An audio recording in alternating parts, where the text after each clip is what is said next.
मौलाना फजलुर रहमान के दर पर हाजिरी नहीं हाजिरियां दे रहे थे मुतवातर। किस मकसद के लिए दे रहे थे? इनके सामने मुतमाए नजर क्या था? क्या वो वाकई ये समझ रहे थे कि मौलाना साहब जो है अलमे बगावत उठाकर हमारे साथ खड़े होंगे? पता नहीं वो बैरिस्टर गौहर की प्रेस कॉन्फ्रेंस देखी या नहीं। जब वो मौलाना फजलुर रहमान की तारीफ करने शुरू हुए, उनकी तारीफ के जो पुल थे वो खत्म ही नहीं हो रहे थे। तो मौलाना ने तो वोट वहां पे दिए। तो अगर मौलाना ने वोट दिए हैं वहां पे और आप सराह रहे हैं, तो फिर पीपल्स पार्टी और नून लीग का कसूर क्या बनता है? रोजाना सुबह जा रहे हैं मौलाना फजलुर रहमान के दर पर, दोपहर को बैठे हुए हैं वहां पे। क्या तो वो कर रहे थे? ऐसा होना क्या चाहिए, क्या करते? यानी एक तरफ इमरान खान के मुलाकातों पर मुकम्मल ब्लैंक कर दिया गया उसे। वहां पे सलमान अकरम राजा लाहौर में प्रेस कॉन्फ्रेंस कर रहे हैं कि हम तहरीक शुरू करेंगे। वहां से अली अमीन गंडापुर कह रहे हैं ये डू और डाई मोमेंट है, हम पता नहीं नताइज की परवाह किए बगैर। मतलब किसको आप बेवकूफ बना रहे? मैंने आपको संजानी का वो बताया, लाहौर मीटिंग का बताया, और जो आखिरी था वो जो अली अमीन गंडापुर का यहाँ पे डी चौक में, वो आपने आपकी फाइनल एफर्ट, सबसे पावरफुल एफर्ट वो थी और वो खत्म हो गई, वो पीटर आउट हो गई। अस्सलाम वालेकुम नाज़रीन, आप सियासत डॉट पी के देख रहे हैं। सौरभ बरकत आपसे मुखातिब है। मोहतरम जनाब अयाज अमीर साहब हमारे साथ मौजूद हैं। अयाज साहब, सर अस्सलाम वालेकुम। वालेकुम अस्सलाम। सर, आपके ऊपर भी जाहिर है मामला कानूनी तौर पर हुकूमत चला रही है। सर, पहले बराए मेहरबानी इस बारे में बता दें, जो कुछ एक ट्वीट्स आपके अकाउंट से होती हैं, ये आपका अपना ट्विटर अकाउंट है या कोई जाली अकाउंट है जो आपके नाम से ट्वीट करता है? मैं कभी ट्विटर को इस्तेमाल ही मैंने कभी नहीं किया। अब ये कोई एक साहब हैं जो इस्तेमाल कर रहे हैं, मतलब आप देखिए तो सही। भाई आप इतने दलेर हैं, बहादुर हैं, तो अपने नाम से करें। वो क्या आप अपना कोई फॉलोइंग अट्रैक्ट करना चाहते हैं? वो क्योंकि मेरे नाम पे ट्विटर अकाउंट बना हुआ है तो उस नाम पे बन नहीं सकता। तो उन्होंने मेरी स्पेलिंग थोड़ी सी मुख्तलिफ करके, मेरा स्पेलिंग है AYAZ, उन साहब ने AYAAZ करके अपना अकाउंट खोल लिया है। ऊपर से मेरा नाम और वो ट्वीट। हमने कई दफा क्लैरिफिकेशन दी है कि हम कभी यूज ही नहीं करते, हमारा ऑफिशियल अकाउंट कोई और है। लेकिन ये देख लीजिए। और फिर आपके और ऊपर मुझे अफसोस जी अफसोस से कहना पड़ता है कि ये साहब जो है वो सिंपथीज इनकी प्रो PTI। भाई जी हिम्मत अपनी करें।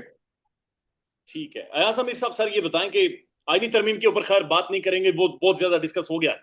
सर बराए मेहरबानी ये बताएं, इसके बाद जो बहुत सारे तजियाकार हैं या बहुत सारे टाउट्स भी, अगर आप इजाजत दें मैं ऐड करूं, बहुत सारे टाउट्स भी ये कह रहे हैं ये असल में एक 10 साल मंसूबा है, 10 ईयर प्लानिंग है जो कि कर दी गई है। अदालतें तो मैनेज हो गई हैं और कुछ खबरें आ रही हैं कि शायद जो कुछ एक काम अगले साल होना है, यानी कुछ एक एक्सटेंशन अगले साल होनी है, वो भी इस साल की जाएंगी। 10 ईयर्स प्लान आपको कोई नजर आ रहा है? नहीं, देखिए ना, स्पेकुलेट नहीं करना चाहिए। जी आप उस बात पे करें जो आपके सामने है, जिस पे आप उंगली रख सके कि हाँ ये हुआ है, जी इसके मुजम्मरात क्या है, रिpercussions क्या हो सकती हैं। ये 10 year plan, 5 year plan, 20 year plan, इसके बारे में आप आदमी क्या करें? ठीक है। तो आप क्या समझते हैं, ये जो 26वीं आईनी तरमीम जिस तरीके से रात को की गई, मुझे यकीन है आप सो गए होंगे, लेकिन रात 4 बजे तक ये सारा मामला चला है, ये क्या चल सकेगी? ये सस्टेनेबल है? नहीं, क्यों नहीं, बहुत कुछ चल रही है, तो ये क्यों नहीं चल सकती? बात इसमें सबसे ये है कि कोई एक दिन में तो ये तरमीम लाई नहीं गई थी। एक पहले कोशिश हुई थी, कब से हुकूमती हलके इसके बारे में बात कर रहे थे, पर अपोज करने वाला कौन था? जो डायरेक्टली मुतासर जो हैं, एक तो जुडिशरी है, जी एक लीगल प्रोफेशन है। हम्म लीगल प्रोफेशन की तरफ से क्या आया है सवाए चंद वकला के?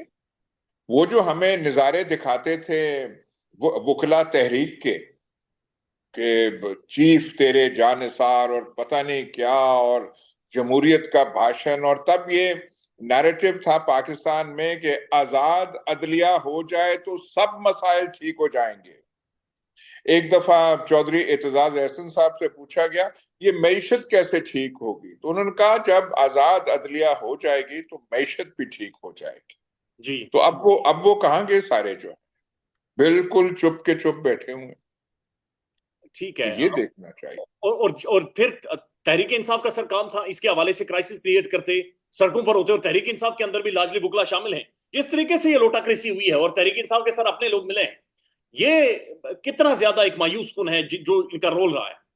नहीं देखिए, इसका पीटीआई का जो इस सारे अमल में जो किरदार रहा है, आप उसे मायूस कुन ही कह सकते हैं। क्योंकि एक मुझे ये समझ नहीं आई कि ये जो मौलाना फजलुर रहमान के दर पर हाजिरी नहीं हाजिरियां दे रहे थे मुतवातिर, किस मकसद के लिए दे रहे थे? इनके सामने मुतमाए नजर क्या था? क्या वो वाकई ये समझ रहे थे कि मौलाना साहब जो है अलमे बगावत उठाकर हमारे साथ खड़े होंगे? मतलब इनकी सियासी सूझबूझ और सियासी समझ इतनी है। और आखिर में जाके आपने पता नहीं वो बैरिस्टर गौहर की प्रेस कॉन्फ्रेंस देखी या नहीं, जब वो मौलाना फजलुर रहमान की तारीफ करने शुरू हुए, ऐसा ही। उनकी तारीफ के जो पुल थे वो खत्म ही नहीं हो रहे थे।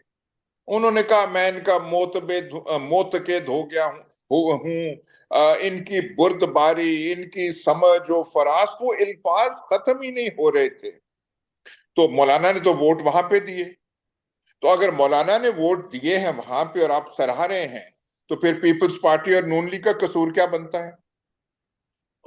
मौलाना का ये कहना कि ये काला नाग है और मैंने इसके दांत तोड़ दिए हैं, इसके अंदर मेरा तो ख्याल है ज्यादा उन्होंने दांत जो निकाले हैं पीटीआई के निकाल दिए थे।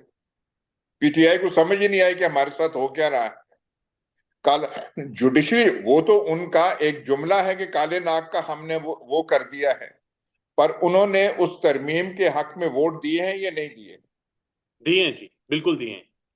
तो फिर पीपल्स पार्टी का क्या कसूर बनता है और नून लीग का क्या बनता है? क्योंकि अगर आपने उनकी तारीफ करनी है तो फिर बिलावल भुट्टो की भी तारीफ कीजिए।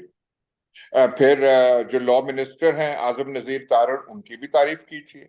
मतलब ये जो कोई सियासी समझ होनी चाहिए थी। ये जो इंटरलॉक्यूटर्स जो जोमा पीटीआई के हैं, कुछ इनको समझना चाहिए था कि हम कर क्या रहे हैं।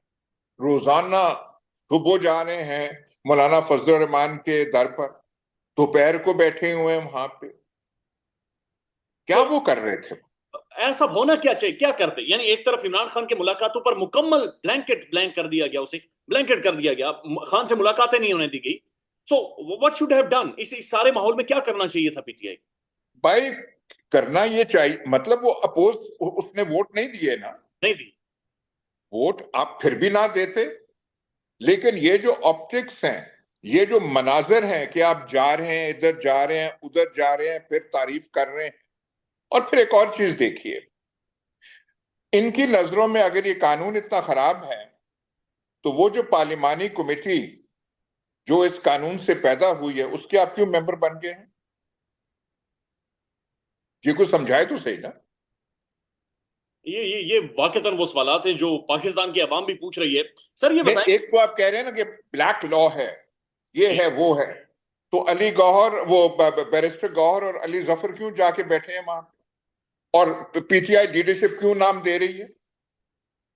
मतलब इसमें आपको कोई कंसिस्टेंसी नजर आती है? वहां पे सलमान अकरम राजा लाहौर में प्रेस कॉन्फ्रेंस कर रहे हैं कि हम तहरीक शुरू करेंगे। वहां से अली अमीन गंडापुर कह रहे हैं ये डू और डाई मोमेंट है, हम पता नहीं नताइज की परवाह किए बगैर। मतलब किसको आप बेवकूफ बना रहे?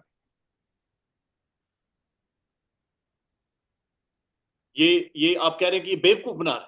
नहीं नहीं नहीं, मैं कह रहा हूं ऐसी बातें करके आप किसको बेवकूफ बनाना चाहते हैं? ये तहरीक नहीं चला सकते सर इनके पास? यानी ये फिर क्या है, इनकी इनकी हैसियत क्या है, इनकी पॉलिटिकल स्टेक क्या है, इनका इनका सियासी समझ क्या है फिर एजाज आमिर साहब? भाई देखिए, आप देखिए, गवर्नमेंट आप जो भी कहें कि छुप के खरीद के लोगों को उठा के बुलडोज करके जो भी आप लफ्ज इस्तेमाल करें वो कर रही है। आप अपना दामन तो साफ रखें ना। आप शुरू दिन से कहें, आप एक तज्जिया पेश करें जी। कि इस कानून से अदलिया पे असर ये होगा, जहां पे बहुत कुछ सल्ब कर लिया गया है, जी। वहां पे ये अदलिया की आजादी पर एक वार है और मौलिक वार। जी। आप ये स्टैंड लें अपना, पर आप मौलाना के पास जा रहे हैं, फिर तारीफ कर रहे हैं, फिर उस कमेटी के मेंबर बन रहे हैं, फिर आप कल उनकी वो तकरीरें सुनते हैं सेनेट में अली जफर की और बैरिस्टर गौहर बैरिस्टर गौहर की नेशनल असेंबली में, अजीब अजीब वो बातें वहां कर रहे हैं। अच्छा सर मैं एक एडिशन कर दूं कि जो कमेटी है जिसने जजेस चीफ जस्टिस का इंतखाब करना है, उससे तहरीक इंसाफ ने बाइकआउट कर दिया है, आज के दिन बाइकआउट किया उन्होंने। आज कर दिया, लेकिन कल मैं तो वो बात कर रहा हूँ जो सुबह खबरें थी कि ये दो मेंबर्स है, अब उनको अकल आई है ना। हाँ तो फिर मैं यही कहूंगा, देर आए दुरुस्त आए। ठीक है। एज अमीर साहब, सर बराए मेहरबानी ये समझाएं कि क्या सर ये जुडिश जो जजेस हैं हमारे, क्या उनका भी काम नहीं था कि जजेस भी कम से कम, चूंकि मैं देख रहा था कल मंसूर अली शाह साहब की स्टेटमेंट, बल्कि उन्होंने रिमार्क्स पास किए जस्टिस आयशा मलिक और मंसूर अली शाह साहब ने, कि अब हमें तो बड़ी कंफ्यूजन होगी कि कॉन्स्टिट्यूशनल बेंच में कौन सा मामला सुनना है और बाकी कौन सा मामला सुना। आप don't you think so sir, जजेस को भी इसके ऊपर कोई स्टैंड लेना चाहिए था, चूंकि पूरी निजाम इंसाफ के ऊपर एक जर्ब मारी गई है। नहीं, अब ये आप कह सकते हैं कि क्या वो सारों को इस्तीफा दे देना चाहिए था, मंसूर अली शाह को इस्तीफा दे देना चाहिए था। आज देख तो लेना कि फैसला क्या करते हैं कि चीफ जस्टिस किसको वो चुना जाता है। लेकिन उससे बचेगा क्या? जो सुप्रीम कोर्ट की हैसियत है, जो कि आइन में थी, उसको खत्म कर दिया गया है, उसको दो टुकड़ों में कर दिया गया है। आपने वो जो कह रहे हैं मौलाना फजलुर रहमान के हमने दांत निकाल दिए, आपने सही दांत तो अदलिया के निकाल लिए। अदलिया के पास कुछ रह नहीं गया। आप सोचिए तो सही, रिट ज्यूरिसडिक्शन जो है हाई कोर्ट्स की, वो भी आपने खत्म कर दी है। कोई वहां पे केस लगे तो आप यहाँ पे, हत्ता के हाई कोर्ट से लेके सुप्रीम कोर्ट भी आप बुला सकते हैं, किसी और हाई कोर्ट में आप कर सकते हैं। यहाँ पे जो है कुछ समझ ही नहीं। वो तो कल जस्टिस मंसूर अली शाह ने भी कहा कि हमें भी कोई वक्त लगेगा समझने का जी जी ऐसा ही है, कि एग्जैक्टली ये क्या exactly। चीज है। एज अब सब सर, इस चीज के ऊपर बराए मेहरबानी रोशनी डालें, जो सबसे अहम नुकता है। इमरान खान की मुलाकातों के ऊपर बिल्कुल एक ब्लैंकेट बैन लगा दिया गया है। पहले तो कहा गया एसईओ हो रही है, सिक्योरिटी कंसर्न है, लेकिन अब महसूस हो रहा है कि ये एसईओ की आड़ में एक ब्लैंकेट बैन है जो इमरान खान के ऊपर लग गया है। वाई? देखिए, बैन उस पे लगा है, हम्म। लेकिन बात हो रही है यहाँ पे इस 26वीं तरमीमी बिल की, और जो अब act of parliament constitutional amendment बन गई है, इसमें कौन सी आपको सोक्रेटिस की लॉजिक और एरिस्टोटल की आपको नॉलेज चाहिए थी कि आप एक उस पर वाज़ेह स्टैंड लें। आखिरी मीटिंग भी जो इमरान खान की हुई, तो उन्होंने कहा कि नहीं नहीं, आप जाके कंसल्ट करें और मौलाना फजल रहमान से बात करें। इतनी कौन सी इसमें बात थी? आपने एक स्टैंड लेना है। आपकी मुलाकातों पर पाबंदी है, उसे आप कंडेम करें, उसके बारे में आवाज उठाएं, जो आप कर सकते हैं। ये करना चाहिए था, पर ये दो मुख्तलिफ चीजें हैं। मतलब पाबंदी, मुलाकातों पर पाबंदी है तो इसलिए जो आपकी पोजीशन और स्टैंड है इस सारे अमल में, वो इबाहम का शिकार है और कंफ्यूजन का शिकार है। ये कुछ दो चीजें मिलती नहीं। नहीं नहीं, दैट्स ट्रू, यूर राइट। ये कंफ्यूजन सर इनकी जो है, ये एक स्पाइनलेस पोजीशन, वो तो अपनी जगह पर मौजूद है, लेकिन खान की मुलाकातों पर बैन लगाने का मकसद क्या था? यही कंफ्यूजन क्रिएट करना। देखिए ना, एक वो देखिए आप, फैसला करने वाले वो हैं, हर चीज उनके हाथ में है। ये एक बड़ी जंग है जी। जिसकी नौयत हम समझते हैं। हाँ। फिर आप ये कह सकते हैं कि और यह मकबूल जान को क्यों उठाया गया है, फलाने को क्यों उठाया गया है, इसको क्यों उठाया गया है। ये तो जी जी कंप्लीट कर लें। ये सारी देखने की बातें हैं ना। एक एक मखसूस माहौल है, उसको कम से कम आप समझे तो सही कि इस माहौल के जुजियात क्या हैं। ये जो आए रोज आप ऐलान कर देते हैं, आपने भी कहा कि सड़कों पे निकलना चाहिए था।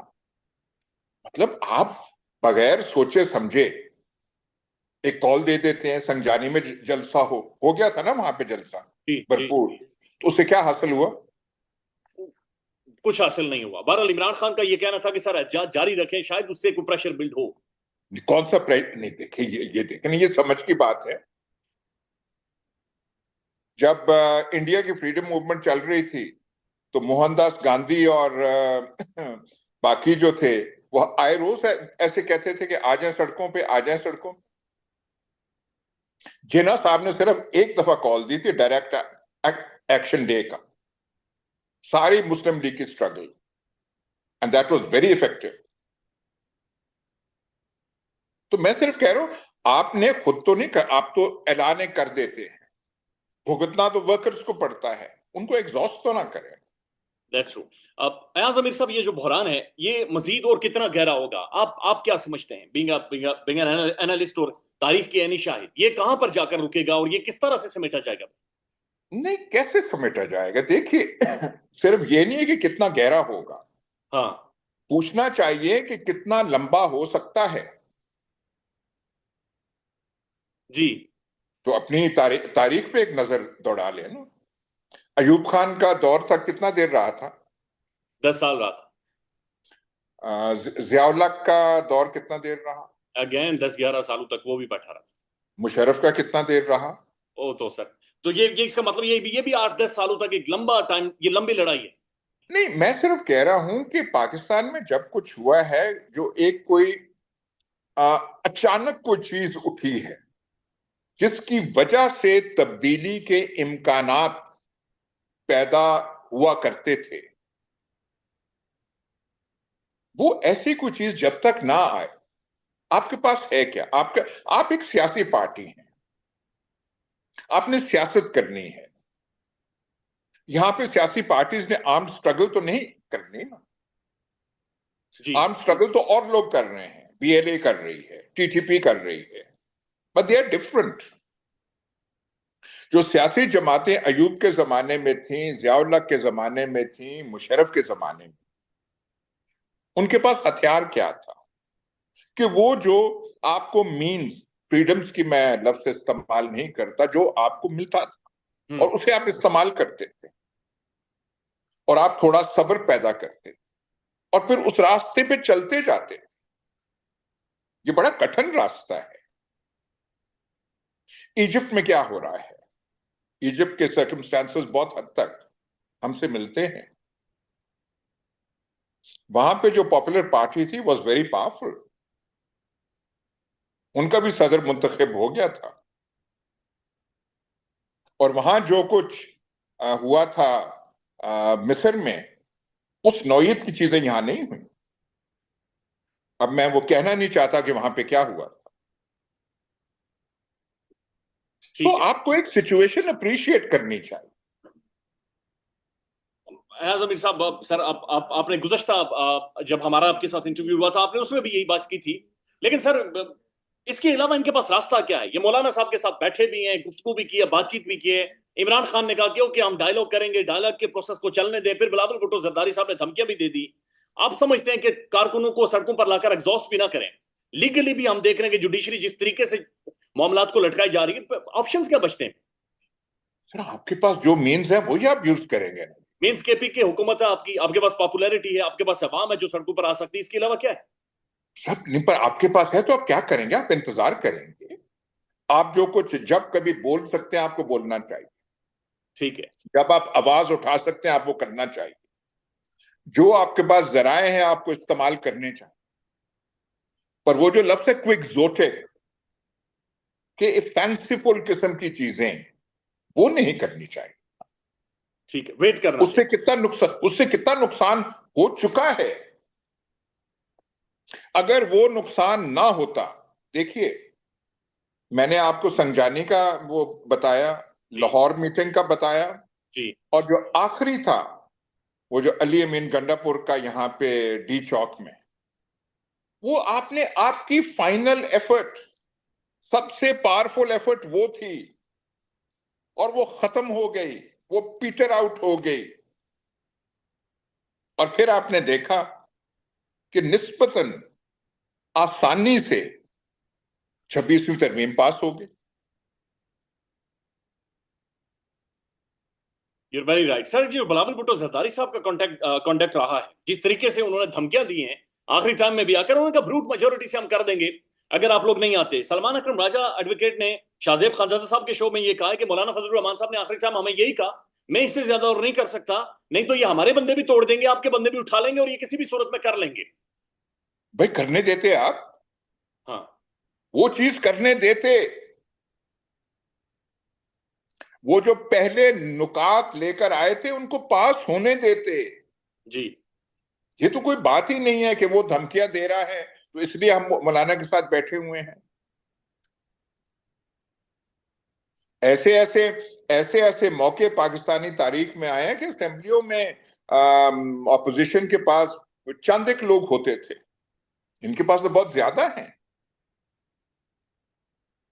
भुट्टो के जमाने में ऑपोजिशन की तादाद कौमी असेंबली में 10, 11, 12, 13 थी। जी। तो और कई ऐसे अदवार हैं। ठीक है। बहरहाल अयाज अमीर साहब, वन लास्ट कमेंट, ये जो पंजाब स्कूल वाला वाकया हुआ और उसके बाद जो एकदम से हालात बनाए गए, 50-60 साफियों के ऊपर केसेस कर दिए गए हैं, और फिर हुकूमती वजीर की एक स्टेटमेंट भी इसके ऊपर आई थी, आप भी इस सारे मामले में आपका वो जो जाली ट्विटर अकाउंट है उसकी वजह से जेर अताब है, इस पर क्या कहेंगे सर आप? सर देखिए, यहाँ पे माहौल ऐसा बन चुका है कि एक ऐसा वाकया जिसकी कोई बुनियाद नहीं थी, कोई एविडेंस नहीं है उसके बारे में, लेकिन जब उसे उछाला गया तो कितना रिएक्शन हो गया लोग। ये एक अजीब साइकोलॉजिकल कैफियत जो है माशरों में बन जाती है, जो दो चीजें फेस कर रहे हैं। एक, माशी हालात खराब हों, महंगाई वगैरह जो है लोगों की कमर तोड़ दे, और दूसरी सियासी तौर पे जिसे आप कहते हैं सप्रेशन, रिप्रेशन हो। ये सारा जब बनता है तो एक ऐसा कॉकटेल बनता है कि उस पे ना सिर्फ सियासी वर्कर्स बल्कि जो भी माशरे के लोग होते हैं, जिसे मार्क्सिस्ट लुम्पन लोग कहते थे, लुम्पन प्रोलेटेरियट, वो जो रिफ रैफ शहरों में होते हैं, उनको मौका मिले वो भी सामने आ जाते। कोई ये नहीं सुनता, कोई अकल और दानिश की बात रह नहीं जाती। तो पूछने का सवाल यह है कि हम ऐसा माहौल मुल्क में क्यों बना रहे हैं? पाकिस्तान में इस वक्त सबसे बड़ा मसला बोलने का है। पाकिस्तान में बोलने नहीं दिया जाता, जुबानें खींच ली जाती हैं, डर है, खौफ है, टेरर है। पाकिस्तान का मीडिया मुकम्मल तौर पर कंट्रोल्ड है, वेल मैनेज्ड है, एक मैसिव सेंसरशिप है। इसी तरह का दबाव पाकिस्तान में siyaset.pk भी फेस कर रहा है, जिसे पाकिस्तान भर में गुज़श्ता कई महीनों से मावरा आइन, मावरा कवानीन मुकम्मल तौर पर बंद कर दिया गया है, मुकम्मल तौर पर बैन कर दिया गया है। siyaset.pk की नशरियात को लिमिटेड करके पाकिस्तान में छोड़ दिया गया है। तमाम तर कानूनी मुआवजे के ऊपर आवाज उठाई गई, दस्तक दी गई, लेकिन हर तरफ से खामोशी है, सन्नाटा है, कहीं पर कोई सुनवाई नहीं है, कोई सुनने को तैयार नहीं है। लेकिन इसका हल क्या है? क्या खामोश हो जाए? क्या सवाल ना करें? क्या मालूमात आप तक ना पहुंचाएं? क्या इंफॉर्मेशन आप तक ना पहुंचाएं? मालूमात भी पहुंचेगी, इंफॉर्मेशन भी पहुंचेगी, सवालात भी उठेंगे, लेकिन अब आपने रोल प्ले करना है, आपने अपना किरदार अदा करना है। और छोटा सा एक प्रोसीजर है, प्रोसेस है, उसके बाद आप अपना किरदार अदा करें और हमारी मदद करें। पहले आपने यह करना है कि हमारे यूट्यूब चैनल को सब्सक्राइब करना है, उसके बाद ज्वाइन के बटन के ऊपर जाना है, क्लिक करके हमारा मेंबर बनना है। या फिर दूसरा ऑप्शन यह है कि आपने वीडियो की डिस्क्रिप्शन में जाना है, वहां पर पैट्रियन का लिंक मौजूद होगा, उस लिंक के ऊपर क्लिक करें और हमें सपोर्ट करें, हमारा हिस्सा बने, हमारी ताकत बने। ख्याल रखिएगा। अल्लाह हाफिज।